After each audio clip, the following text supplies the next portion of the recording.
Hello everyone, मेरा नाम है अनिल चौहान। आज की इस वीडियो में हम बात कर रहे हैं कॉन्स्टी की प्रियम्बल के बारे में। जानेंगे दोस्तों प्रियम्बल को डिटेल में।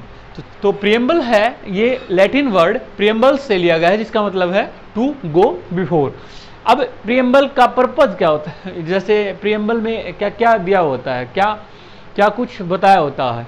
तो दोस्तों ये सबसे पहले तो ये इंट्रोडक्टरी स्टेटमेंट होती है, ठीक है दोस्तों। उसके बाद ये क्या क्या इसमें प्रपोज किया गया है, उसके बारे में, इसकी फिलोसफी क्या है इस एक्ट की या फिर इस डॉक्यूमेंट की, उसके बारे में बताता है प्रियम्बल। और फिर यूजेज के बारे में बताता है, फिर आइडिया एंड एस्पिरेशन के बारे में बताता है, फिर प्रिंसिपल्स के बारे में बताता है उसके, फिर ऑब्जेक्टिव के बारे में बताता है। तो इन सब के बारे में प्रियम्बल बात करता है। ये तो होता है दोस्तों किसी भी एक्ट या डॉक्यूमेंट का प्रियम्बल, ठीक है दोस्तों। अब देखते हैं प्रियम्बल बनाया किसने था, हमारे भारतीय संविधान का कॉन्स्टी का प्रियम्बल किसने फॉर्म किया था। तो ये दोस्तों पंडित जवाहरलाल नेहरू द्वारा 13 दिसंबर 1946 को एक ऑब्जेक्ट रेजुलेशन यानी एक प्रस्ताव रखा गया, जिसको ऑब्जेक्ट रेजुलेशन बोला जाता है। अब इस प्रस्ताव को ही बाद में 22 जनवरी 1947 को अडॉप्ट कर लिया गया। इसको बाद में अडॉप्ट करने के बाद में इसको बाद में प्रियम्बल का नाम दिया गया था। ये एक उद्देश्य प्रस्ताव था, एक प्रकार का, जो पंडित जवाहरलाल नेहरू द्वारा प्रपोज किया गया था, ठीक। अब देखते हैं दोस्तों we the people of India, यानी जो हमारे कॉन्स्टी का जो पावर का सोर्स है वो है क्या, we the people of India. इसका मतलब होता है दोस्तों behalf of the people constitutional assembly जो है वो काम करेगी, यानी वर्क करेगी peoples behalf of the peoples, ठीक है दोस्तों। अब ये क्या काम करेगी, ये फ्रेम करेगी कॉन्स्टी को, ठीक है दोस्तों। अब हमारी जो प्रियम्बल है इसकी नेचर कैसी है, सोवरिन है, सेकुलर है, डेमोक्रेटिक है, सोशलिस्ट है, रिपब्लिक है, ठीक है। ये हमारे प्रियम्बल की नेचर है। अब जो ऑब्जेक्ट है हमारे प्रियम्बल के वो है जस्टिस, इक्वलिटी, लिबर्टी और फर्टिनिटी। ये हमारे प्रियम्बल के ऑब्जेक्ट हैं, ठीक है दोस्तों। अब एक जो 42nd अमेंडमेंट हुआ था उस दौरान ये 3 वर्ड नए जोड़े गए थे, क्या, सोशलिस्ट, सेकुलर और ये इंटीग्रिटी। इन 3 वर्डों को 42nd अमेंडमेंट के साथ में प्रियम्बल में अडॉप्ट किया गया था। अब 26 नवंबर 1949 को ये प्रियम्बल को हमने अडॉप्ट कर लिया था, ठीक है दोस्तों। यहां तक हमने देखा। अब आगे देखते हैं प्रियम्बल के इंपोर्टेंट वर्ड्स हैं, उनको एक एक करके हम देखते हैं। तो सबसे पहला है सोवरिन। सोवरिन का मतलब होता है दोस्तों इंडिपेंडेंट कंट्री, यानी जिस पर किसी बाहरी देश का कोई प्रभुत्व न हो, उसको हम बोलते हैं सोवरिन। और किसी भी बाहरी देश का, यानी नो एक्सटर्नल इंटरफेरेंस, कोई भी जो बाहरी देश वो हस्तक्षेप न कर सके और अपने आप में इनका एक स्वतंत्र प्रभुत्व स्थापित हो, उसको बोलते हैं हम सोवरिन कंट्री। अब नेक्स्ट है हमारा सोशलिस्ट। सोशलिस्ट जो हमारा 42nd अमेंडमेंट के दौरान ऐड किया गया था प्रियम्बल में। और इसका मतलब होता है, इसको ज़्यादातर रिलेट करते हैं कम्युनिस्ट वर्ड से, लेकिन ये वो कम्युनिस्ट वाला वर्ड नहीं है। इस सोशलिस्ट का मतलब है महात्मा गांधी और जवाहरलाल नेहरू के जो आइडियोलॉजी थी उससे मिलकर इस शब्द का निर्माण किया गया है, जो हमारे कॉन्स्टी में ऐड किया गया है सोशलिस्ट वर्ड। उसमें महात्मा गांधी और जवाहरलाल नेहरू की आइडियोलॉजी दिखाई देती है। अब इस आइडियोलॉजी का मतलब ये होता है दोस्तों, ये हमारा जो सोशलिस्ट वर्ड है, ये जैसे इक्वलिटी, पुअरिटी या वीकनेस, उसको ख़त्म करते हुए हम एक वेलफेयर स्टेट की ओर अग्रसर होंगे। इस सोशलिस्ट वर्ड का ये मतलब होता है दोस्तों। अब अगला है दोस्तों सेकुलरिज्म। सेकुलरिज्म भी 42nd अमेंडमेंट के दौरान ऐड किया गया था। इसका मतलब है पॉजिटिव सेकुलरिज्म, यानी राज्य का अपना कोई धर्म नहीं होगा और सभी धर्मों को समान रूप से देखेगा। जितने भी रिलीजियस हैं उनको सभी को एक समान नज़र से देखा जाएगा और राज्य किसी भी धर्म को क्या बढ़ावा नहीं देगा।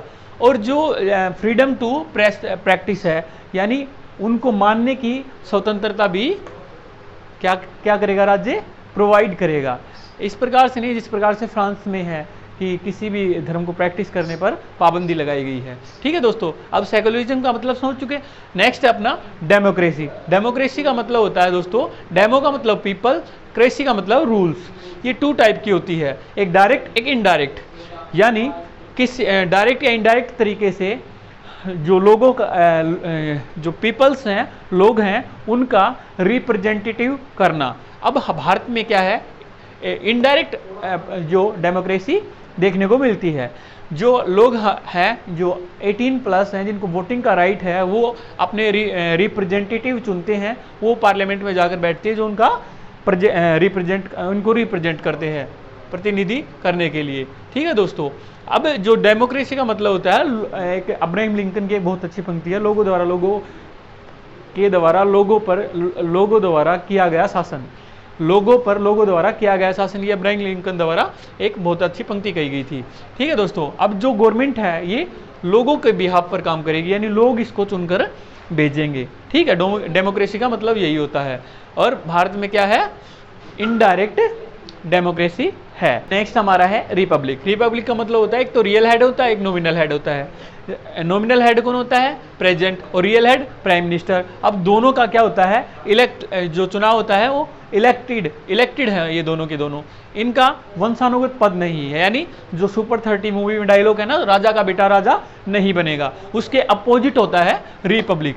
ठीक है दोस्तों, यानी राजतंत्र में राजा का बेटा ही राजा बनता है, उस प्रकार से न होकर रिपब्लिक में होता है, जो हेड होते हैं नॉमिनल और इलेक्टेड, दोनों का दोनों जो बनाए जाएंगे वह इलेक्टेड प्रक्रिया के द्वारा ही बनाए जाएंगे। तो ये थे महत्वपूर्ण कुछ इंपॉर्टेंट वर्ड।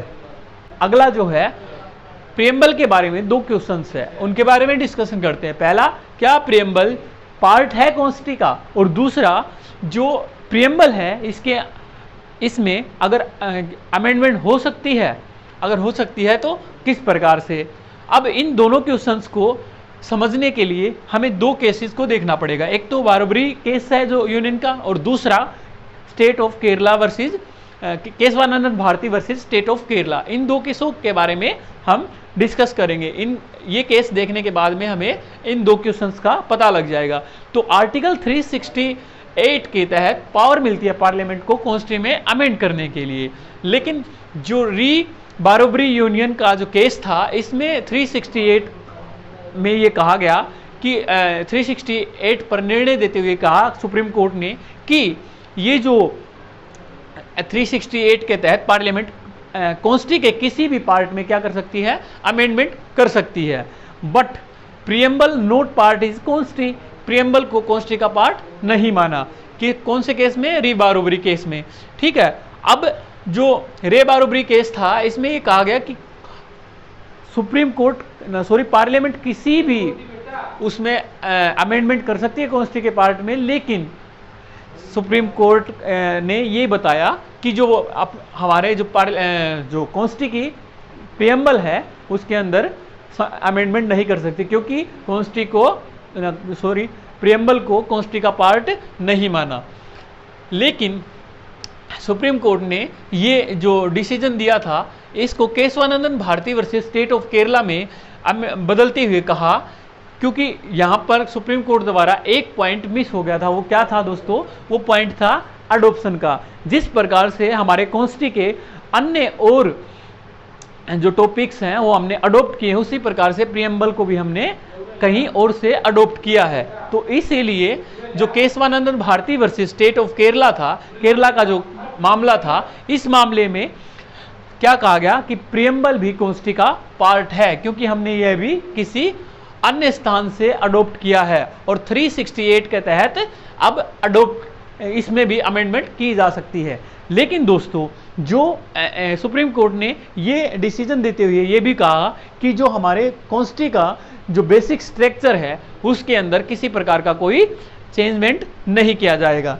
बेसिक स्ट्रक्चर जो हमारे कॉन्स्टिट्यूशन का उस समय बताया सुप्रीम कोर्ट ने Kesavananda Bharati versus state of Kerala में। तो ये था दोस्तों प्रियम्बल का एक छोटा सा वीडियो। उम्मीद करता हूं कुछ जानने को मिला होगा। और हाँ दोस्तों,